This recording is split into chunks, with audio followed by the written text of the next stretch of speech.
In a small house in a road in southern India on December 22nd, 1887, a boy was born who would go on to rewrite what people thought was possible in mathematics without ever being properly taught how. His name was Srinivasa Ramanujan. He grew up poor in Kumbakonam, the son of a cloth shop clerk, and by his early teens he'd already worked through advanced trigonometry, purely for fun.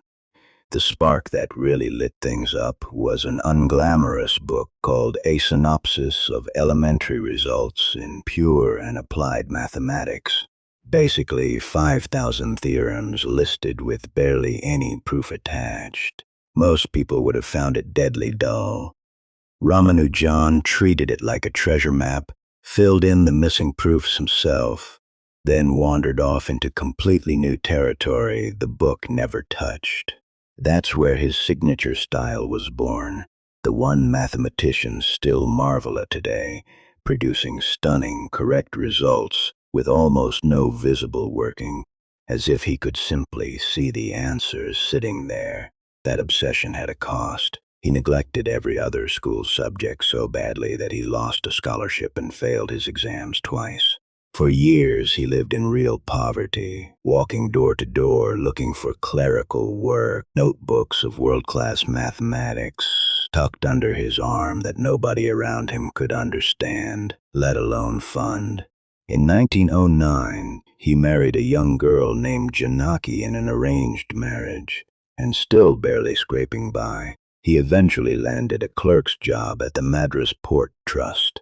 A sympathetic boss there noticed his notebooks and pushed him to write to mathematicians abroad. He sent letters to a few in England.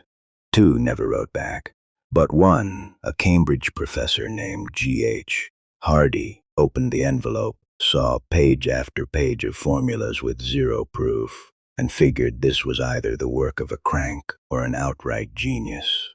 After hours of staring at it with his colleague Littlewood, they realized some of these results were things nobody had proven, and others were things nobody in Europe even knew existed yet. That single letter changed everything. In 1914, Ramanujan sailed for England, itself a big deal, since crossing the ocean was considered by many in his community to be a break with religious tradition. He and Hardy formed an odd, electric partnership, a self-taught Indian clerk and a formally trained Englishman, publishing paper after paper together on number theory and infinite series. In 1918, he became one of the youngest fellows ever elected to the Royal Society, and the first Indian made a fellow of Trinity College, Cambridge. But the English cold, wartime food shortages and his strict vegetarian diet wore him down badly, and he fell seriously ill, likely with tuberculosis, though some later researchers have questioned that diagnosis. There's a well-known story from one hospital visit where Hardy mentioned he'd arrived in a rather boring taxi, number 1729. Ramanujan shot back that it wasn't boring at all. It's actually the smallest number that can be written as the sum of two cubes in two different ways. That's the kind of mind we're dealing with here. He returned to India in 1919, still unwell, and died on April 26, 1920, at just 32 years old. He left behind notebooks packed with thousands of results, many of them not fully proven or even understood until decades later. One of them, now called the Lost Notebook, wasn't even rediscovered until 1976, and its contents on something called Mach theta functions turned out to have real applications in modern physics, including black hole research, nearly a century after he scribbled them down. Here's a detail most people don't know. Paper was too expensive for him growing up, so he did much of his early work on a slate, wiping it clean with his elbow between calculations because he couldn't spare a rag. So what do we actually take from a life like this?